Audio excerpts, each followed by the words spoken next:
Hello and welcome to Blasters and Boomsticks. I'm Grant, and I'm joined by Ryan Giggs for today's episode. Dan, sorry, I've got fighting on the brain. It's Dan. Right, sorry. How are you, Dan? I'm alright, mate. Good, Missing good. Christopher Lambert. Yeah, me too. Guys, we're doing Mortal Kombat 2021 this year, R-rated. Finally, what people want. And for those of you maybe who lived under a rock all your lives, Mortal Kombat is about and I feel sick as I say this, MMA fighter Cole Young seeks out Earth's greatest champions in order to stand against the enemies of Outworld in a high-stakes battle for the universe. Yeah, so already that kind of isn't what Mortal Kombat is. So I'll start with you, Dan. I'm going to make, before I pass it to you though, I'm just going to say what people kind of guess already. I really didn't like this film. So off you trot.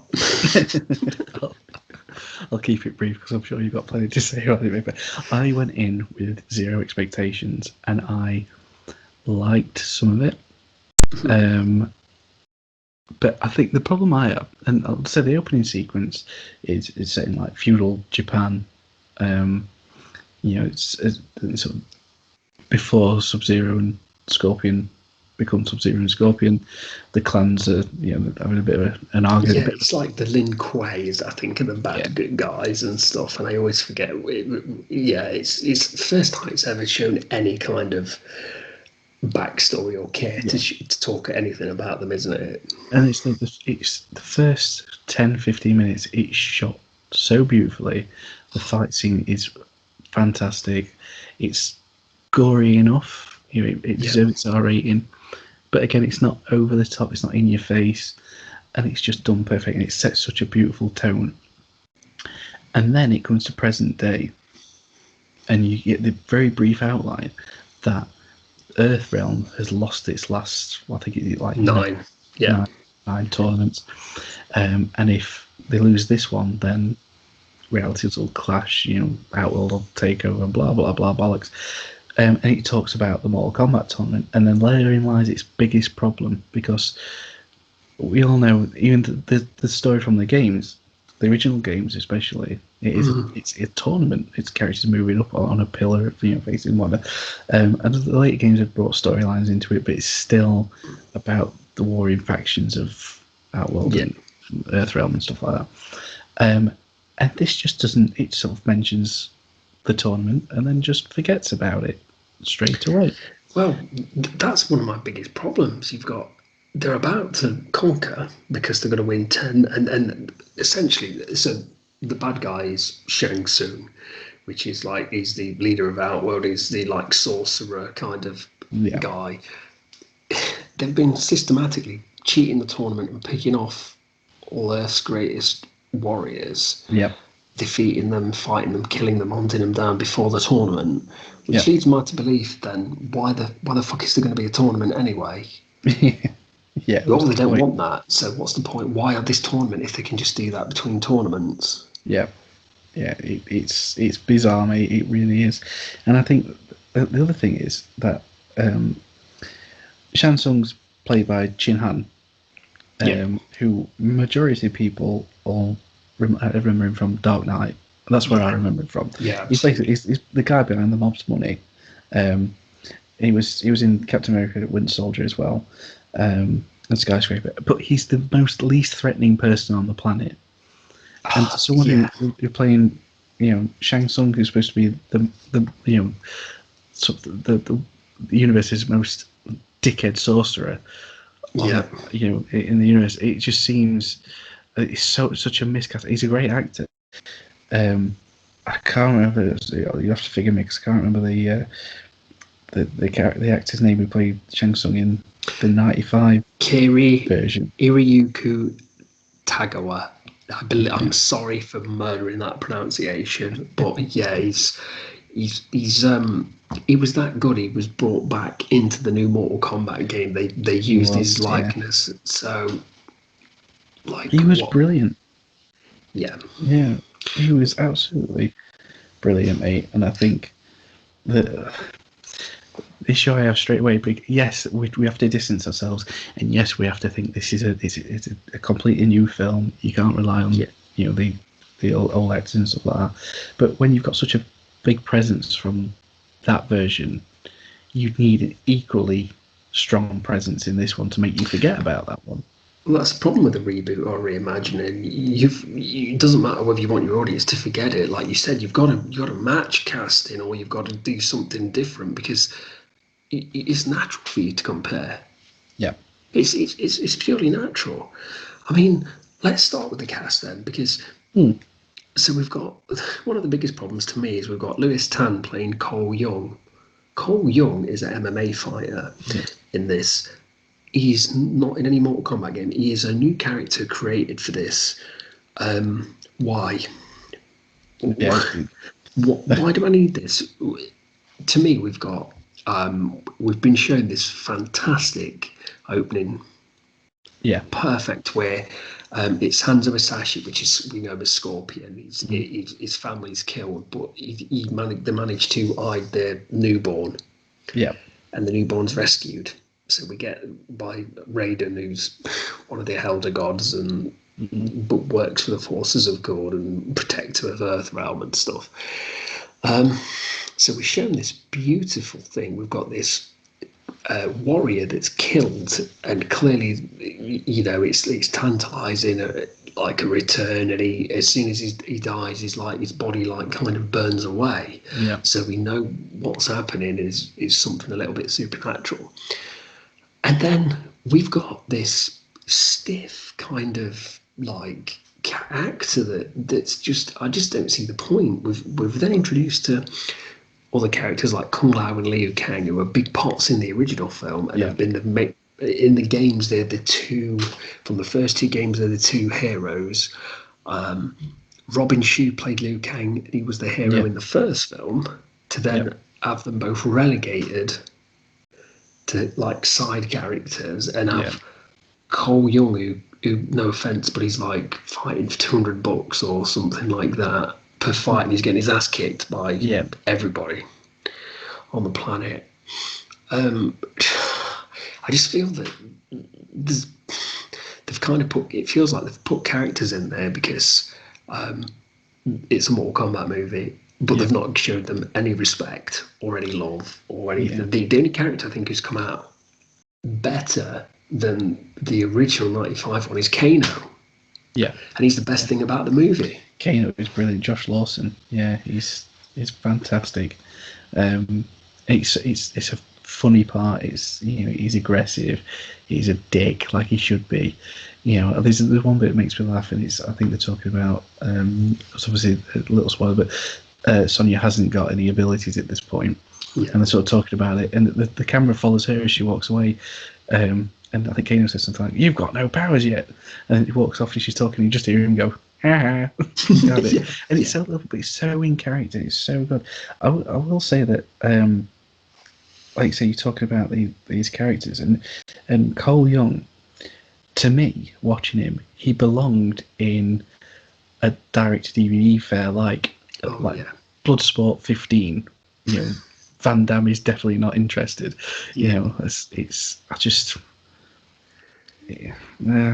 But we have these. So we have Kung Lao, who's because each character's supposed to find their like special ability. Yes. So he's got the hat that he can control. Liu Kang manipulates fire. Kano has like a laser. Sonya has it looks like a pink laser actually. Cole gets ridiculously awful looking body armor with two pole needles attached to the bottom. Well, he's essentially got is it? It even looks ridiculous. Is it Strike? Is it Striker? Striker, Striker, the cop. Yeah. From Mortal Kombat 3. He's got nightsticks essentially. Yeah. It's got nightsticks that look like they're made out of bone. That's essentially. It's gonna. I think I can. It's beautifully shot, most part, and there's respect for for these characters, but it just felt like such a COVID movie. Like it's supposed to be this epic kind of tournament and Earth's threat, and the film seems to like start off huge and then relegates itself to smaller to where we end. They cut the tournament short. They never fight in a tournament. We have kind of like 4 good guys versus 4 bad guys, and it ends in a frozen boxing gym. Like it's just everything's completely like it feels like it's like, well, it's COVID. What can we do? We'll film in a gym. Can we do this really? Let's freeze it. And spoiler, Cole turns out to be a relation to Scorpion. It's his bloodline. And Scorpion comes back and can't take revenge because it's Cole that has to do the finishing moves and blow, and it just kind of gets everything wrong. I feel like I don't even fucking bring up what happened with Goro. That's such a huge disappointment. Yeah, it's massively disappointing. I don't know, mate. I despair because it was on the cards for so long. That trailer came out. That trailer's fucking amazing. Yes. And I really do feel like you probably see the majority of the best bits. Yeah. In that trailer, and for such a, like I said, such a rich universe, such a massive universe of characters, well-established characters, you know, it's a franchise that's lasted a long time. To still get to a point where, as beautiful it looks, as well choreographed as it is, for those short fights, it has made me think, do you know what? I fancy putting on the Paul Anderson Mortal Kombat. He shouldn't do that. No, because look at it, you look at the Scorpions, especially Scorpion's costume. Yeah, it's gorgeous. Absolutely, the design work, I can't fault it. No, you know, some of the music's beautiful as well. Can't fault that. It's just it forgets itself. It reminds me of, it's very typical of like 80s movies or 90s movies that have such a great conception and tell you about this universe, but you know, you have to forgive me, but Masters of the Universe, and you know how much I love Masters of the Universe, but I understand that Canon worked on a very tiny budget, so it's like that. You forgive Masters of the Universe because in '87 they leave Eternia, which you barely see. They leave Eternia, and they come to Earth because the budget cuts and all this bullshit.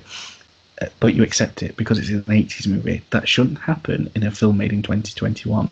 No, you're right. That has what they rumored to be about a 50-60 million budget. I'm shocked that I know it's not a lot, but I'm shocked that this film. Well, not today's film, today's standards. But when you think, I always look at this, when you think that this film's like 2002, Spider-Man came out. I think the most expensive film of all time at that point.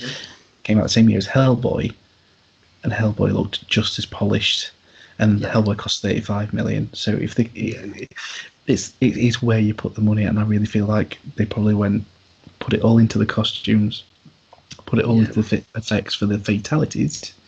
Yeah. But let's film in a cave in Iowa somewhere. Yeah. Out of the way, you know. Oh, my mate's got a gym, like you said. My mate's got a gym. Well, let's put some freezers in it for a week. Yeah. Yeah. We'll hire it off him for a week.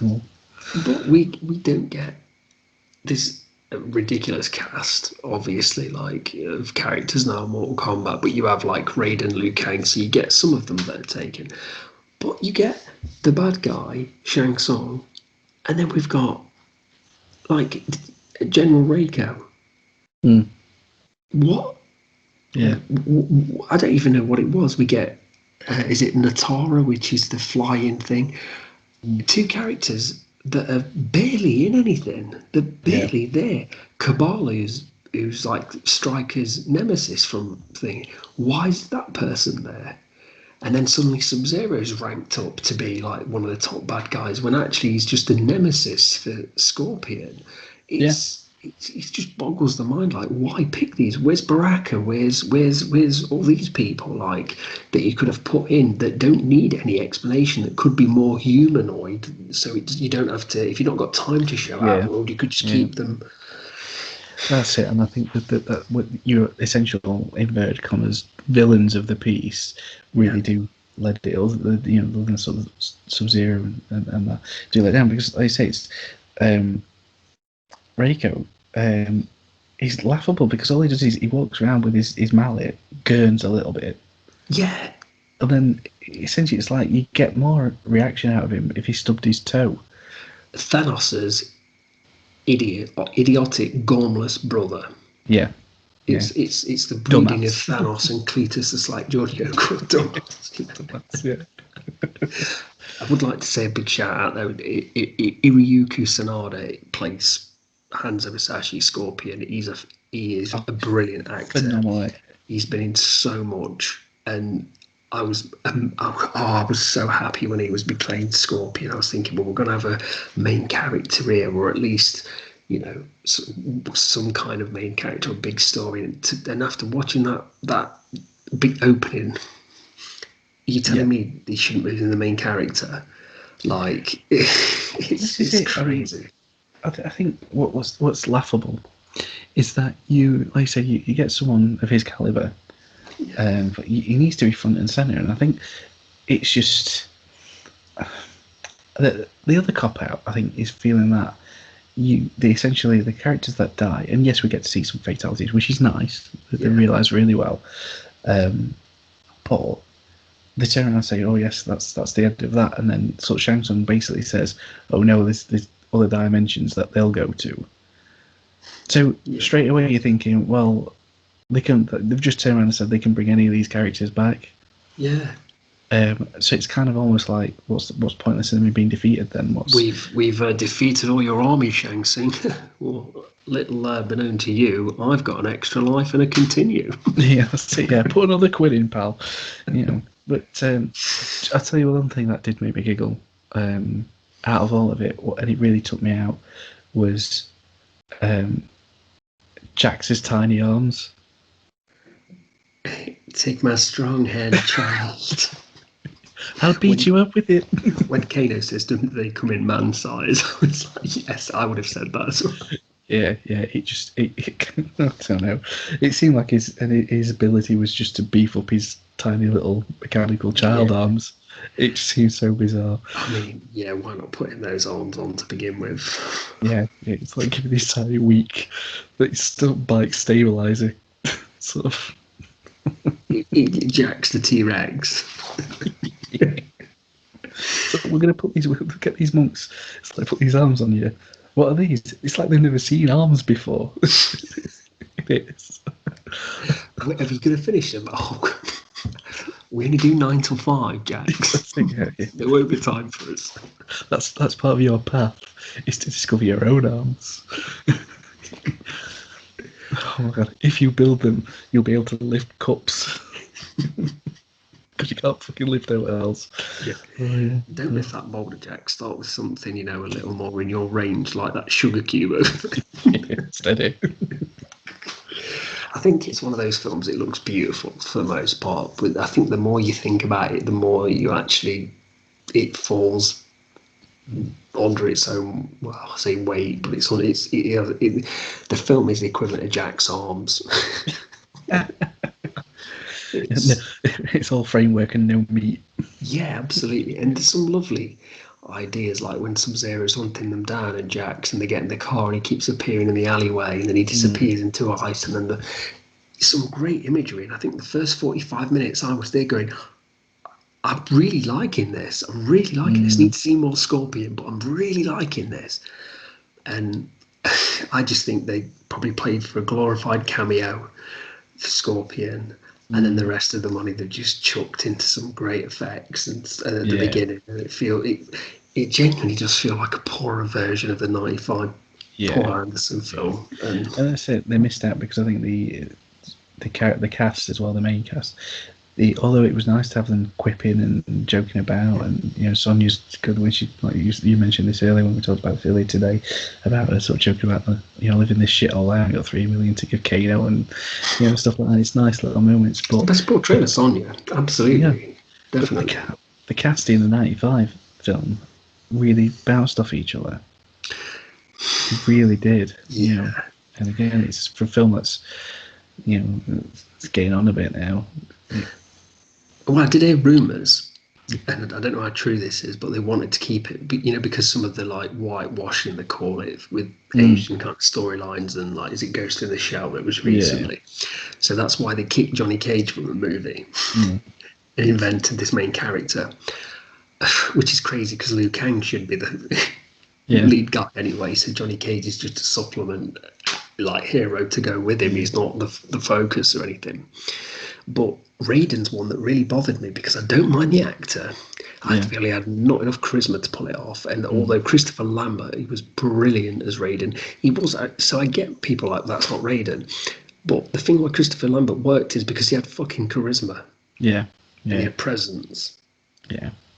I think, do you know what they could have done quite easily? And I know you can't always rely on the past, but a lot of successful films recently have been where they've ignored middle franchise films, and we had Halloween and then Halloween and stuff like that. And there's a lot of films like that moving forward where they're trying to get the older cast back. They're trying to sort of, and if they'd just done a continuation of the original Mortal Kombat, forgot about Annihilation, and brought like Robin Shou back, and and had him as Liu Kang and have him training the next generation of fighters up, and you could have brought some of the. I'm not saying every single original cast, but there's that many characters to choose from now. But you tell me, like, because I've actually not played 11 yet, but I played 10, and I'm sure that the main heroes now are like older in the game, and they've got like Johnny Cage's daughter. Johnny Cage, and Johnny Cage when he's in it, he's got sort of grey temples and stuff like that. So they are playing them, they are portraying them older. There's a natural continuation to their characters. And Scorpion and Sub-Zero don't matter. Yeah, because they're like eternal, like good versus evil. It appears like, I think. Did you ever? Sorry, this is a tangent, and this review is probably a little bit longer than we thought, but it is awful, and it's getting a lot of good reviews, so I'm like gobsmacked at it as well. Did you ever see? About 10 years ago, they did a little show. And they're like little shorts, and they're released every week. And they were web series. Yeah. Well, before that, they did a trailer for one, and it was Jax and Sonya are cops, and there's all these murders, and they find out about the tournament through like the black market, and Baraka was a surgeon that just went totally bizarre and started harvesting up people, and it showed you a little glimpse of all the characters like Reptile, the kind of grounded them into this reality as much as they could have done.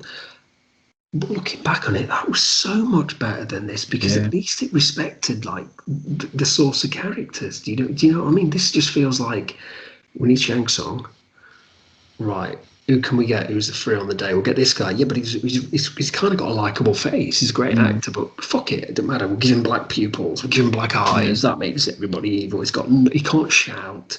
He can't do anything. We'll just pick whatever random. We'll literally do a number generator. Oh, number one, Raiko. Oh shit, he was only in one game. Fuck, let's make him look like Thanos and have a big hammer.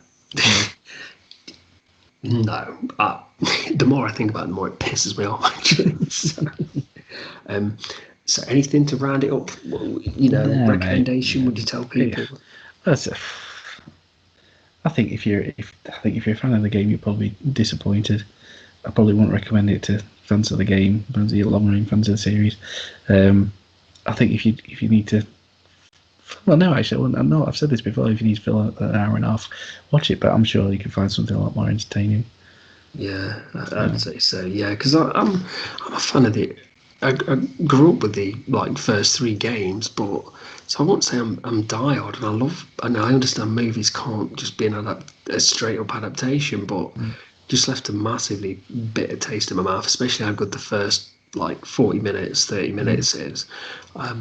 I'd play the game. Play the game if you've got an hour and a half to kill. Play the game, or watch the first 15 minutes. Yeah. Wait for it to come streaming, something like that, or whatever, and just watch the first 15 minutes. I can't recommend it. Honestly, I couldn't give it a friendship. I'd like to give it a fatality, or somebody a fatality for that. So, anyway, guys, let us know what you think. Whether we're right or wrong. And again, we'd love it if you like what we're doing. Drop us a like; it really helps us out. But subscribe in if you like what we're doing, and biggest thing, share. Just let everybody know what we're doing. Tell your friends about us. two weirdos reviewing movies, but you can rely on our opinion. But yeah, guys, that's all from me and Dan. And yeah, we'll see you soon.